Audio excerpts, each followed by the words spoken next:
Hello everyone, welcome back to another episode of r/Entitled Parents. In today's episode, practice self-defense and nearly got expelled for it. I need help setting boundaries with my mom and my new puppy. I want to avoid being an Emil. Before we get started, make sure to subscribe so you will never miss a video. So let's get started. Practice self-defense and nearly got expelled for it. Context and cast: me, EK, SM, Savior Mama, NP, Nice Principal, BT, Bias Teacher, SD, Super Dad, ED. Ek and I were both 14 years male. We were in the same year group, and EK was my bully for about 4 years beforehand. BT and EM were friends outside of school. SM and SDR, obviously, my parents, and EM and EDR, also obviously, EK's parents. EK had been my bully for years, and this wasn't your typical name-calling, shoulder-bumping, gossiping kind of bully. This was a raw, British, fat boy bully. He was physical, pushing me over, pressuring me, trying to pick fights, literally spitting on my head. He was about 4 feet 5 inches, and I was about 6 feet 2. He was fat, and I was lanky. Not a very fair match. Just before this incident, I went to the local fairgrounds that had popped up recently, and I had a go at one of those punching bag score things you see people failing at in meme videos, and it turns out I have some pretty decent momentum, as I got a score of about 500-ish, while all my friends got about 350 to 400. On the day of the incident, right before it happened, I went to the orchard in my school's garden area, as it had just reopened due to the large wasp nest being removed. Along comes EK and his goons. EK, woi. Twat. Me, still trying to reach for an apple on the tree, what? EK, what are you doing, mate? Me, picking apples, what does it look like I'm doing? At this comment, which I am quite proud of, he scowls, leans forward, and starts barreling towards me in a rugby tackling position. As I am still stretched up trying to reach an apple, I see this in my peripherals, and don't have enough time to move before I am on the floor, winded and cut by the gravel ground. In perfect goon fashion, they all start laughing, and EK steps back a bit. I get up, walk away, and just before I go through the trees, I give EK a little. I immediately hear home shout, "Get back here, you lanky shit!" and hear gravel crunching under his feet as he runs. I think about making a dash for it, but decide against it. I wanted to try something, knowing it probably would work, but I wanted to try it anyway. I was going to fight back for once. I see him appear around the trees and run straight at me. I back up a bit, and he starts smirking. He slows down and starts walking just as he gets closer to me. The next few seconds are a blur. My arm raises, I ball up my fist, and I punch EK in the face, right as he's getting ready to tackle me again. He's on the ground, groaning, poking his cheek. Before anything happens, I make a break for it and run back to the main building.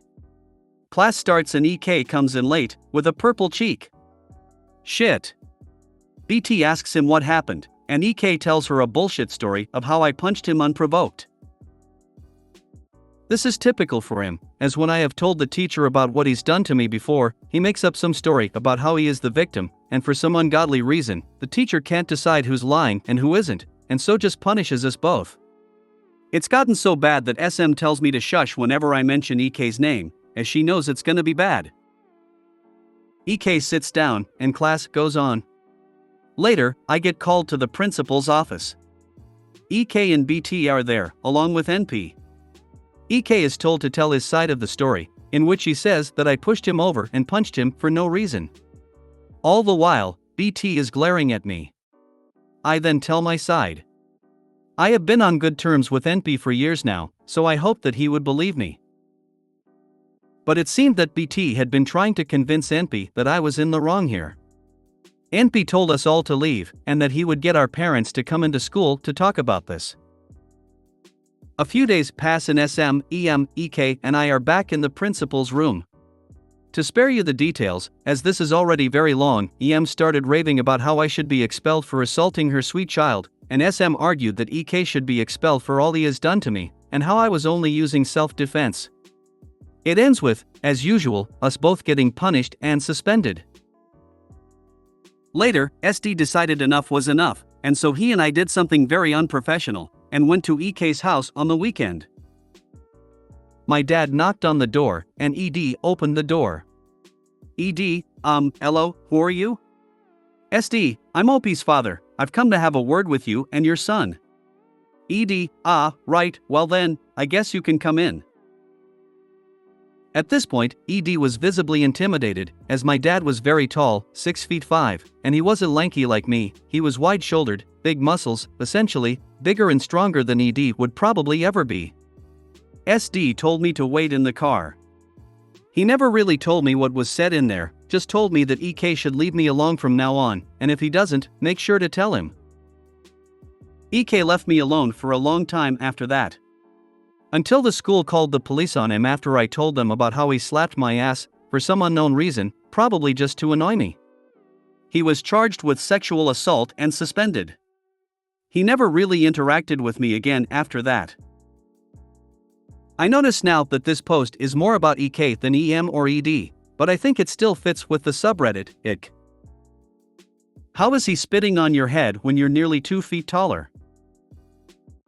I was on the other side of a fence, my side was lower down, plus I was bent over picking something up that one of my friends threw over, so he just stuck his chubby lips through the gaps in the fence and spat, and it landed right on top of my head.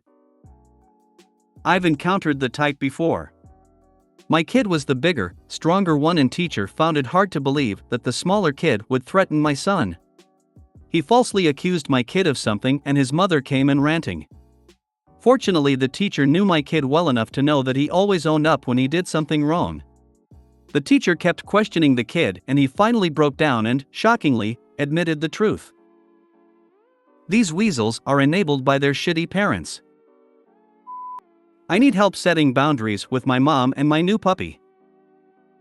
My mom's very much so a narc and has empty nest syndrome because her daughter is all grown up. She has 2 dogs she got on a whim without putting in any research, a French bulldog and a chihuahua that turned out to be a Zolot squintly mutt thing. Both of them are terribly behaved because she's shit at training them. She keeps wanting yet another dog even though we're hitting maximum capacity for the house. My mom and my grandma recently both pitched in to get me a very little chihuahua from a reputable breeder, 8 weeks old. It was a bit of a surprise. She's very precious to me and I did a ton of research on proper training and habitation of chihuahuas before flying out of state to get her. I had a chihuahua before this so I know what I'm doing. She's timid so I let her come to me at her own discretion to build confidence. I want to raise her alone because I have experience with animals. The moment I arrived home my mom picked her up high off the ground and smothered her trying to swaddle her, which scared her. How do I tell my mom to leave my dog alone? Problem is she pitched in to buy the dog for me and she's gonna pull that I bought it so it's technically mine and I'm letting you have it bullshit.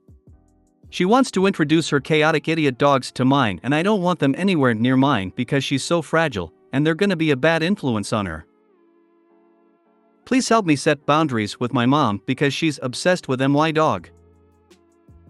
Yeah, she got the dog for herself and used the pretense of the puppy being a gift for you. Unless you can move out, I don't think there is much hope right now. Your mom clearly thinks this is her dog. You did not buy it and it sounds like she's paying for it so it is not your dog. Can you move out and start saving up for your own dog? You cannot enforce boundaries and properly train a pet with another person in the way. Get the dog microchipped with your information and take it to the vet, which you probably have, with your information down. She may have bought the dog, but those records show that you are the active caregiver. Why did you bring it? Keep the dog out of her clutches and instead of a gift for the holidays or birthdays, pay for obedience training for her dogs and herself, and if she is resistant, tell her how impressed her crowd will be and how she can show them off. Appeal to that vapid side. I want to avoid being an Emil. Okay, so just found out my son and his GF tied the knot at the courthouse beginning of November. I'm very happy for them both. She's a lovely person and I like her a lot. They've been here visiting this weekend. We've discussed that they want to do something a little bigger with some family in about 2 to 3 years. I have offered to help with any planning and the location of backyard. It's a decent size, although some work needs to get done, and I'm a pretty decent DIYer and crafter. Money is an issue for me and them. My new daughter tends to be a little quiet and introverted and has not always had the best interactions with the mother figures in her life. I want to make sure I don't push anything on her. Please, for everyone out there who's dealt with entitled moms, emails, etc., especially in the wedding/reception planning process, please tell me how to avoid becoming one of those. Edit, thank you so far for all the helpful tips. I really appreciate it. Part of the problem I'm having is my ADHD brain going into overdrive with ideas and thoughts. My son lived with his dad for most of his years from mid-elementary through high school. We've always been close, and I've always made sure to be as there for him as I could. I never bad-mouthed his dad when he came to visit and just made sure I was as supportive and helpful as possible at all times for my son. I never really did much for either of my marriages, wasn't a big deal and money was never there, but I want them to feel supported without overwhelming them. So your responses have been helpful and given me some good tips. I'll continue to read the responses and try to respond to them as possible, so if you have anything else helpful, I'd really appreciate it. Offer your help once and then step back. If they want your assistance, make sure they know that you will follow their instructions. Thank you. If your son asks you to do anything for them, clear it with your daughter-in-law first. My son is notorious for not clearing things with his wife first. I always keep her in the loop. And when they get ready to have kids, remember, you have no opinion on baby names.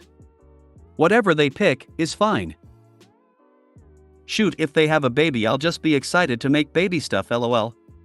But yes, my son has already said any decision making will most likely be up to her, so I plan to just ask her if she starts doing any planning with me. Like the other commenter said, offer your help and respect whatever decision they make. Also, don't offer unsolicited advice. If you made it to the end of the video, thanks for watching. Don't forget to like, subscribe and share, and we will see you in the next video.